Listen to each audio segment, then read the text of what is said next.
Chapter 39 of Great Expectations, by Charles Dickens. I was 23 years of age. Not another word had I heard to enlighten me on the subject of my expectations, and my 23rd birthday was a week gone. We had left Barnard's Inn more than a year, and lived in the Temple. Our chambers were in Garden Court, down by the river. Mr. Pocket and I had for some time parted company as to our original relations, though we continued on the best terms. Notwithstanding my inability to settle to anything, which I hope arose out of the restless and incomplete tenure on which I held my means, I had a taste for reading, and read regularly so many hours a day.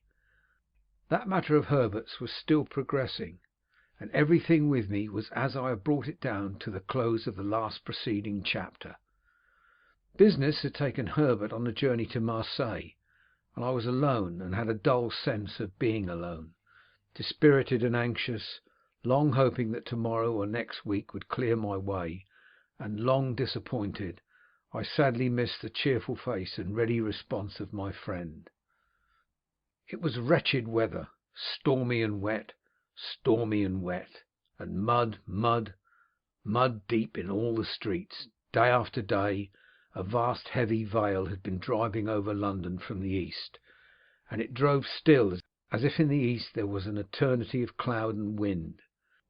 So furious had been the gusts that high buildings in town had had the lead stripped off their roofs, and in the country trees had been torn up and sails of windmills carried away, and gloomy accounts had come in from the coast of shipwreck and death.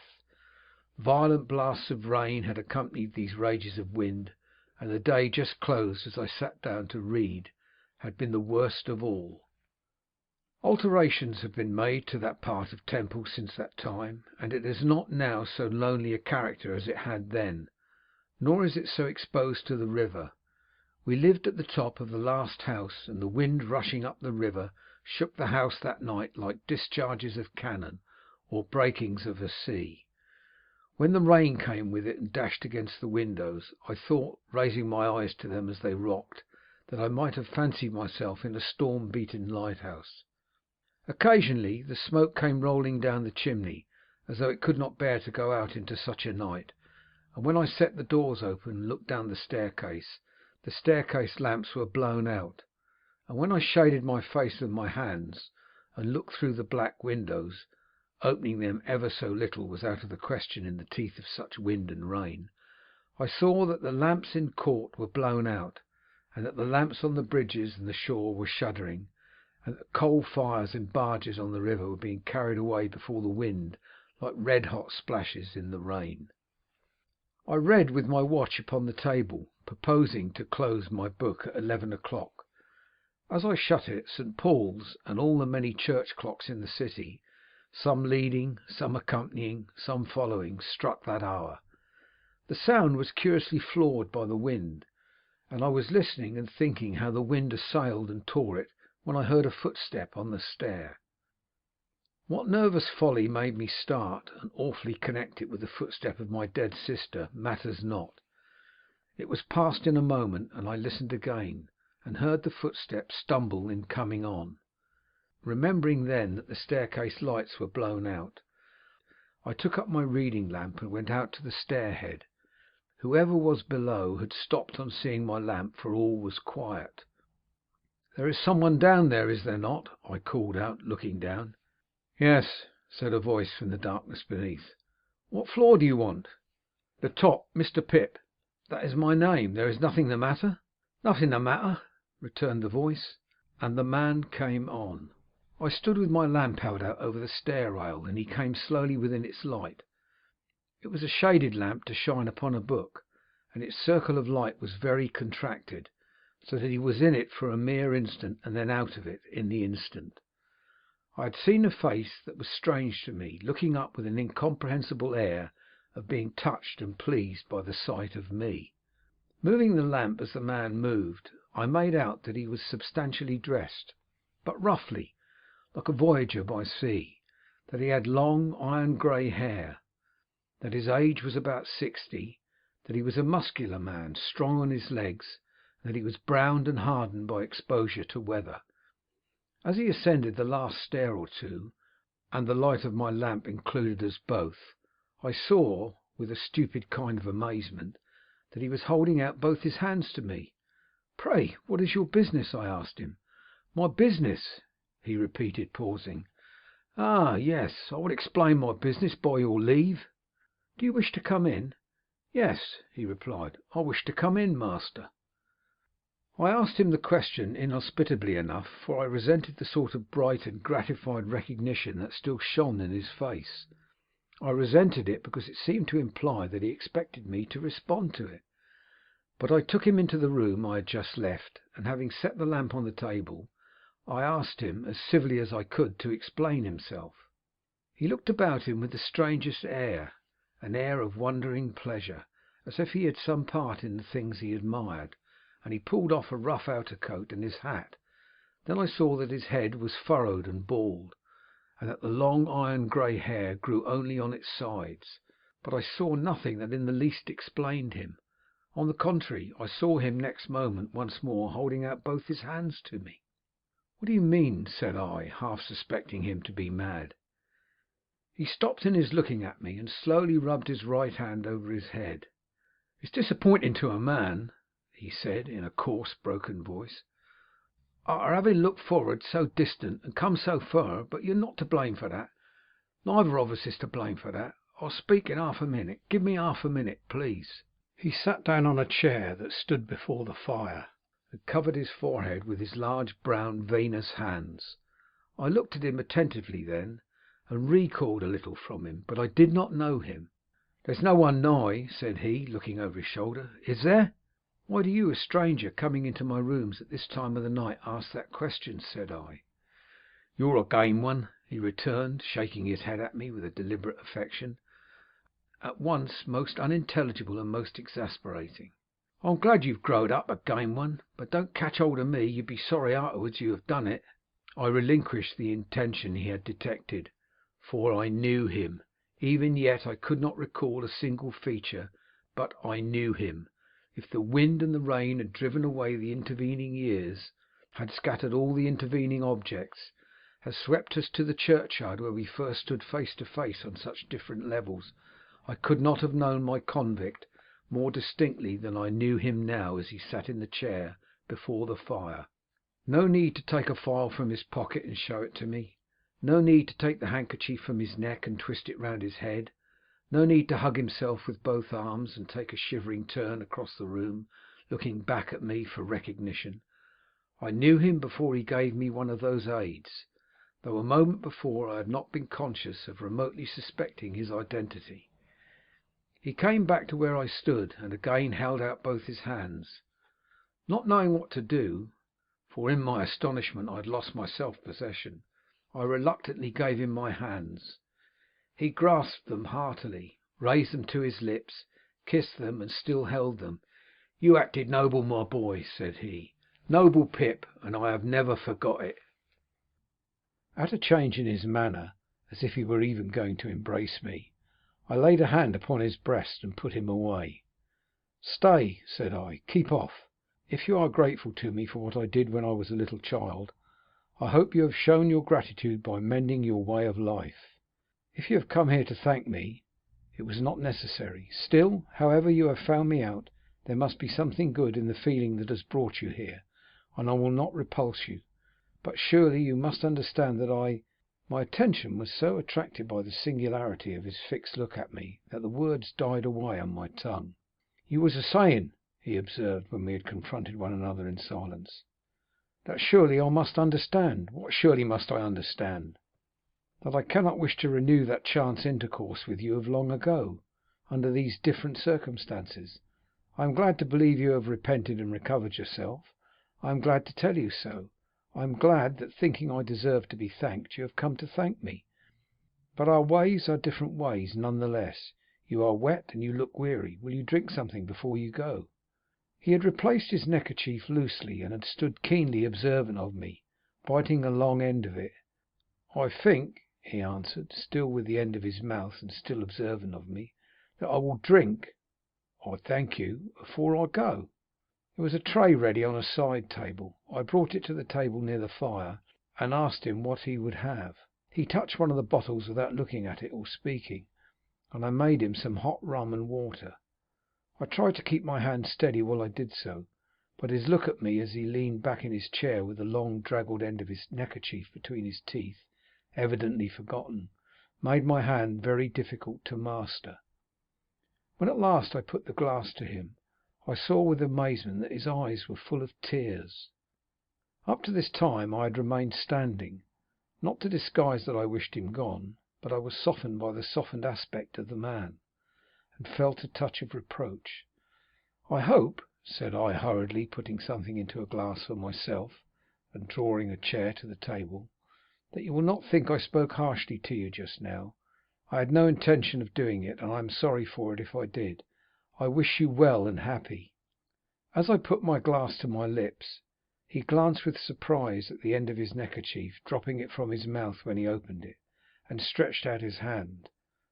I gave him mine, and then he drank and drew his sleeve across his eyes and forehead. "How are you living?" I asked him. "I've been a sheep farmer, a stock breeder, other trades besides, away in a new world," said he, "many a thousand mile of stormy water off from this. I hope you have done well." "I've done wonderfully well. There's others went out alonger me as has done well too, but no man has done nigh as well as me. I'm famous for it." "I'm glad to hear it." "I hope to hear you say so, my dear boy." Without stopping to try and understand those words, or the tone in which they were spoken, I turned off to a point that had just come into my mind.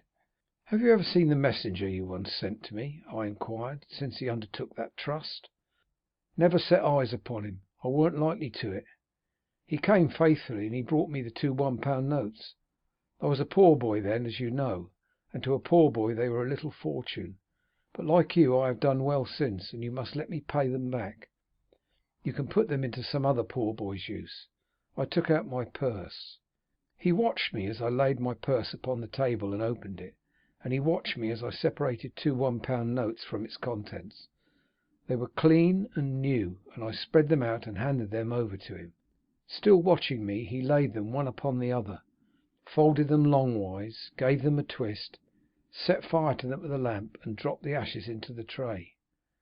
"May I make so bold," he said then, with a smile that was like a frown, and with a frown that was like a smile, "as to ask you how you've done well, since you and me was out on them lone shivering marshes?" "How? Ah!" He emptied his glass, got up, and stood at the side of the fire with his heavy brown hand on the mantelshelf. He put a foot up to the bars to dry and warm it, and the wet boot began to steam, but he neither looked at it nor at the fire, but steadily looked at me. It was only now that I began to tremble. When my lips had parted, and he had shaped some words that were without sound, I forced myself to tell him, though I could not do it distinctly, that I had been chosen to succeed to some property. "Might a mere warmint ask what property?" said he. I faltered, "I don't know." "Might a mere warmint ask whose property?" said he. I faltered again, "I don't know."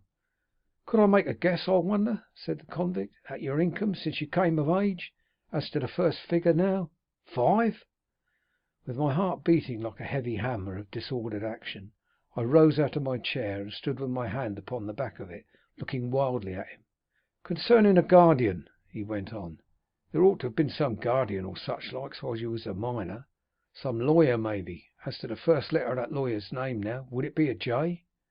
All the truth of my position came flashing on me, and its disappointments, dangers, disgraces, consequences of all kinds, rushed in such a multitude that I was borne down by them and had to struggle for every breath I drew. "Put it," he resumed, "as the employer of that lawyer whose name begun with a J, and might be Jaggers. Put it as he had come over sea to Portsmouth, and he had landed there and wanted to come to you. However, you have found me out, you say just now. Well, however did I find you out? Why, I wrote from Portsmouth to a person in London for particulars of your address. That person's name, why, Wemmick." I could not have spoken one word, though it had been to save my life. I stood, with a hand on the chair back and a hand on my breast, where I seemed to be suffocating. I stood so, looking wildly at him, until I grasped at the chair, when the room began to surge and turn. He caught me, drew me to the sofa, put me up against the cushions, and bent on one knee before me, bringing the face that I now well remembered, and that I shuddered at, very near to mine. "Yes, Pip, dear boy, I've made a gentleman on you. It's me what has done it. I swore at the time, sure as ever I earned a guinea, that guinea should go to you. I swore afterwards, as sure as I ever speculated and got rich, you should get rich. I lived rough, that you should live smooth. I worked hard, that you should be above work. What odds, dear boy? Do I tell it for you to feel an obligation? Not a bit. I tell it for you to know as that there hunted dunghill dog what you kept life in got his head so high that he could make a gentleman, and you, Pip, you're him." The abhorrence in which I held the man, the dread I had of him, the repugnance in which I shrank from him, could not have been exceeded if he had been some terrible beast. "Look here, Pip, I'm your second father. You're my son, more to me nor any son. I've put away money only for you to spend. When I was a hired out shepherd in a solitary hut, not seeing no faces but faces of sheep, till I half forgot what men's and women's faces was like, I sin yourn. I drops my knife many a time in that hut when I was eating my dinner or my supper, and says, 'Here's the boy again,' and looking at me whiles I eats and drinks. I see you there many a times, as plain as ever I see you on them misty marshes. Lord strike me dead, I says each time, and I goes out in the air to say it under the open heavens. But what if I gets liberty and money? I'll make that boy a gentleman, and I done it. Why, look at you, dear boy, look at those here lodgings of yourn, fit for a lord. A lord, eh? You shall show money with lords for wages, and beat them." In his heat and triumph, and in his knowledge that I had been nearly fainting, he did not remark on my reception of all this. It was the one grain of relief I had. "Look'ee here," he went on, taking my watch out of my pocket and turning towards him a ring on my finger, while I recoiled from his touch as if he had been a snake. "A golden and a beauty, that's a gentleman's, I hope. A diamond all set round with rubies, that's a gentleman's, I hope. Look at your linen, fine and beautiful. Look at your clothes, better ain't to be got, and your books too," turning his eyes round the room, "mounting up on their shelves by hundreds. And you read 'em, don't you? I see you'd been reading 'em when I came in. Ha, ha, ha! You shall read 'em to me, dear boy, and if they're in a foreign languages what I don't understand, I shall be just as proud as if I did." Again he took both my hands and put them to his lips, while my blood ran cold within me. "Don't you mind talking, Pip," said he, after again drawing his sleeve over his eyes and forehead, as the click came in his throat which I well remembered, and he was all the more horrible to me that he was so much in earnest.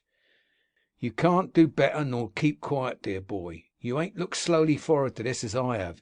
You wasn't prepared for this as I was. But didn't you never think it might be me?" "Oh, no, no, no," I returned. "Never, never." "Well, you see it was me, and single-handed. Never a soul in it but my own self and Mr. Jaggers." "Was there no one else?" I asked. "No," said he, with a glance of surprise. "Who else should there be? And, dear boy, how good looking you've growed. There's bright eyes somewhere, eh? Is there bright eyes somewhere as what you loves the thoughts on? Oh, Estella, Estella, they shall be yourn, dear boy, if money can buy 'em. Not that a gentleman like you, so well set up as you, can't win 'em of his own game. But money shall back you. Let me finish what I was telling you, dear boy. From that there hut and that there hiring out I got money left me by my master, which died and had been the same as me, and got my liberty and went for myself. In every single thing I went for you. Lord strike a blight upon it, I says, whatever it was I went for, if it ain't for him. It all prospered wonderful, as I give you to understand just now. I'm famous for it. It was the money left me and the gains of the first few years what I sent home to Mr. Jaggers, all for you, when he first come after you, agreeable to my letter. Oh, that he had never come, that he had left me at the forge, far from contented, yet by comparison happy. And then, dear boy, it was a recompense to me, look'ee here, to know in secret that I was making a gentleman. The blood horses of them colonists might fling up the dust over me as I was walking. What do I say? I says to myself, I'm making a better gentleman nor ever you'll be. When one of 'em says to another, he was a convict a few year ago, and is an ignorant common fellow now, for all he's lucky, what do I say? I says to myself, if I ain't a gentleman, nor yet ain't got no learning, I'm the owner of such, all on your own stock and land, which on your own's brought up a London gentleman. This way I kept myself a going, and this way I held steady afore my mind that I would for certain come one day and see my boy, and make myself known to him on his own ground." He laid his hand on my shoulder. I shuddered at the thought that for anything I knew his hand might be stained with blood. "'Weren't easy, Pip, for me to leave them parts, nor yet it weren't safe, but I held to it, and the harder it was the stronger I held, for I was determined and my mind made up. At last I'd done it, dear boy, I'd done it." I tried to collect my thoughts, but I was stunned. Throughout I had seemed to myself to attend more to the wind and the rain than to him. Even now I could not separate his voice from those voices, though those were loud and his was silent. "Where will you put me?" he asked presently. "I must be put somewheres, dear boy." "To sleep," said I. "Yes, and to sleep long and sound," he answered, "for I've been sea tossed and sea washed months and months." "My friend and companion," said I, rising from the sofa, "is absent. You must have his room." "He won't come back to morrow, will he?" "No," said I, answering almost mechanically, in spite of my utmost efforts, "not to morrow." "Because look'ee here, dear boy," he said, dropping his voice and laying a long finger on my breast in an impressive manner, "caution is necessary." "How do you mean, caution?" "By G it's death." "What's death?" "I was sent for life. It's death to come back. There's been overmuch coming back of late years, and I should of a certainty be hanged if took." Nothing was needed but this. The wretched man, after loading wretched me with his gold and silver chains for years, had risked his life to come to me, and I held it there in my keeping. If I had loved him instead of abhorring him, if I had been attracted to him by the strongest admiration and affection instead of shrinking from him with the strongest repugnance, it could have been no worse. On the contrary, it would have been better, for his preservation would then have naturally and tenderly addressed my heart. My first care was to close the shutters, so that no light might be seen from without, and then to close and make fast the doors. While I did so, he stood at the table drinking rum and eating biscuit, and when I saw him thus engaged, I saw my convict on the marshes at his meal again. It almost seemed to me as if he must stoop down presently to file at his leg. When I had gone into Herbert's room, and had shut off any other communication between it and the staircase than through the room in which our conversation had been held, I asked him if he would go to bed. He said yes, but asked me for some of my gentleman's linen to put on in the morning. I brought it out and laid it ready for him, and my blood again ran cold when he took me by both hands to give me good night. I got away from him without knowing how I did it, and mended the fire in the room where we had been together, and sat down by it, afraid to go to bed. For an hour or more I remained too stunned to think, and it was not until I began to think that I began to fully know how wrecked I was, and how the ship in which I had sailed was gone to pieces. Miss Havisham's intentions towards me, all a mere dream. Estella not designed for me. I only suffered in Satis house as a convenience, a sting for the greedy relations, a model with a mechanical heart to practise on when no other practice was at hand. Those were the first smarts I had. But the sharpest and deepest pain of all, it was for the convict, guilty of I knew not what crimes, and liable to be taken out of these rooms where I sat thinking, and hanged at the Old Bailey door, that I had deserted Joe. I would not have gone back to Joe now. I would not have gone back to Biddy now, for any consideration. Simply, I suppose, because my sense of my own worthless conduct to them was greater than every consideration. No wisdom on earth could have given me the comfort that I should have derived from their simplicity and fidelity, but I could never, never undo what I had done. In every rage of wind and rush of rain I heard pursuers. Twice I could have sworn there was a knocking and whispering at the outer door. With these fears upon me, I began to either imagine or recall that I had had mysterious warnings of this man's approach, that for weeks gone by I had passed faces in the streets which I had thought like his, that these likenesses had grown more numerous, as he, coming over the sea, had drawn nearer, that his wicked spirit had somehow sent these messengers to mine, and that now on this stormy night he was as good as his word, and with me. Crowding up with these reflections came the reflection that I had seen him with my childish eyes to be a desperately violent man, that I had heard the other convict reiterate that he had tried to murder him, that I had seen him down in the ditch tearing and fighting like a wild beast. Out of such remembrances I brought into the light of the fire a half formed terror that it might not be safe to shut up there with him in the dead of the wild solitary night. This dilated until it filled the room, and impelled me to take a candle and go in and look at my dreadful burden. He had rolled a handkerchief round his head, and his face was set and lowering in his sleep. But he was asleep, and quietly too, though he had a pistol lying on the pillow. Assured of this, I softly removed the key to the outside of his door, and turned it on him before I again sat down by the fire. Gradually I slipped from the chair and lay on the floor. When I awoke, without having parted in my sleep with the perception of my wretchedness, the clocks of the eastward churches were striking 5. The candles were wasted out, the fire was dead, and the rain intensified in the thick blackness. End of chapter 39.